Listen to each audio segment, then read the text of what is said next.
Baik teman-teman YouTube dimanapun kalian berada, semoga sehat selalu. Kembali lagi dengan Mr. Problem Shopping Channel.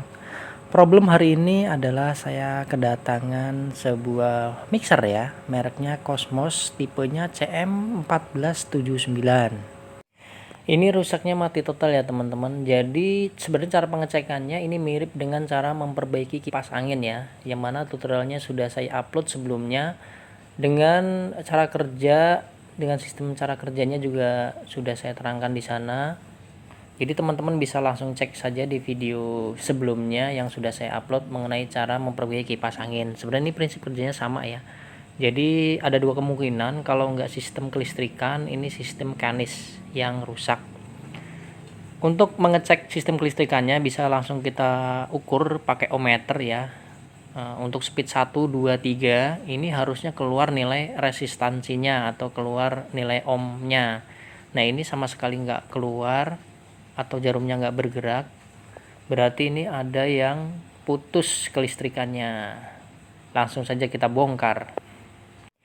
Buat teman-teman yang belum subscribe, silahkan subscribe. Jangan lupa diklik juga tombol loncengnya biar dapat update video terbaru tentang apa aja yang bisa kita perbaiki sendiri di rumah.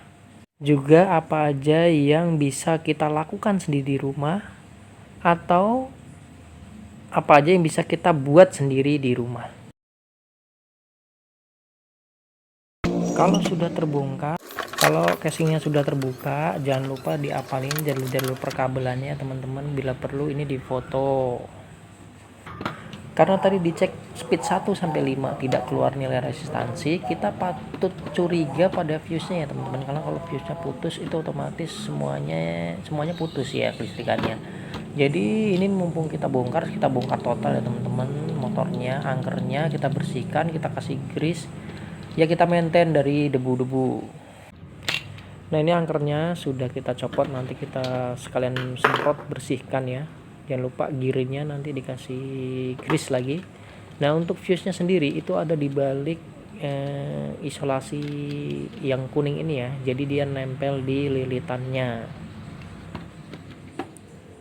Sekali lagi buat teman-teman yang baru pertama kali bongkar, sebaiknya direkam karena ini memang perkabelannya cukup banyak ya teman-teman, nggak kayak kipas.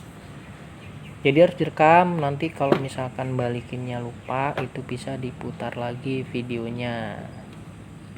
Karena fuse ini ada di balik isolasi yang kuning ini ya, jadi sebaiknya memang dipretelin seperti ini supaya ngelentek isolasi kuningnya itu gampang. Terus nanti mengganti fuse-nya juga gampang ya teman-teman. Nah ini langsung dikelentek aja yang di isolasi kuningnya. Nah itu dia sudah kelihatan ya fuse-nya, jadi dia nempel pada lilitannya. Jadi cara kerjanya, ketika misalkan mesin ini macet, maka ampere akan naik ya teman-teman kalau mesinnya nggak berputar. Makanya ketika mengadon dengan mixer ini, kalau dia berhenti atau adonannya keras, sebaiknya jangan dipaksakan ya teman-teman, karena fuse-nya akan naik ampernya dan putus. Ini fuse-nya yang putih ini ya teman-teman, dan ini salah angel ya teman-teman, harusnya multitesternya saya lihatkan bahwa dia putus. Nah ini kemarin lupa nih, jadi nggak dikeliatin, tapi yang jelas ini putus ya teman-teman, jadi dia sudah tidak nyambung. Untuk memastikan bahwa ini fuse-nya aja yang putus atau rusak, kita jumper aja fuse-nya ya, jadi seolah-olah nggak pakai fuse. Setelah itu kita ukur lagi speed 1, 2, 3, 4, 5 pakai multitester apakah sudah keluar nilai ohmnya. Jadi ini kita jumper dulu ya, kita perkuat pakai solder. Terus kita ukur apakah speed 1, speed 2 keluar ohmnya ya. Nah, ini speed 1 sudah keluar nilai resistansinya, speed 2 juga udah keluar, speed 3, 4, dan 5 juga keluar. Nah, ini menandakan emang cuman fuse-nya ya yang putus, lilitannya masih oke. Jadi langsung kita copot aja fuse-nya. Jadi ini kalau kita jumper sebenarnya muter ya teman-teman, tapi tidak ada pengamannya. Jadi nanti kalau misalkan mesinnya macet, itu ampernya naik, maka yang akan bakar kumparannya. Kalau udah kena kumparannya itu harganya sudah mendekati kita beli baru lagi ya teman-teman. Karena nyari di toko terdekat itu susah ya, bahkan di online juga susah nih fuse yang sama percis. Jadi kita nyari yang mirip-mirip ya teman-teman. Ini saya dapat di Topet, itu harganya 4.500. Ini penampakan dari fuse-nya beda ya. Kalau yang bawaannya dari keramik, ini dari stainless. Tapi nilainya sama, yaitu 5 ampere. Langsung aja kita pasang ya fuse-nya yang baru ini. Ini panjangan ya teman-teman, jadi kita potong saja, kita sesuaikan dengan posisi sebelumnya. Dan penempatannya sama ya, kita tempelkan di lilitannya. Langsung aja kita solder ya teman-teman pada posisi semula. Terus jangan lupa ini diisolasi lagi ya teman-teman bagian fuse-nya supaya bisa menempel rapat pada lilitannya. Selanjutnya part-partnya dibalikan lagi ke tempat semula ya teman-teman. Jangan lupa dicoba diputar-putar seperti ini ya teman-teman. Pastikan bahwa dia itu nggak ada seret-seretnya, menandakan pemasangannya benar.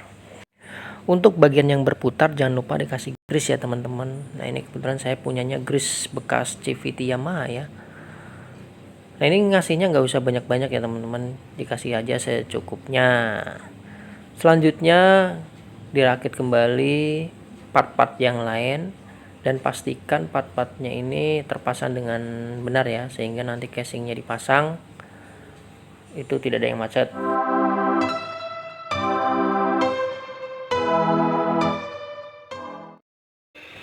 Langsung aja kita coba. Nah ini sudah bunyi ya teman-teman, sudah nyala.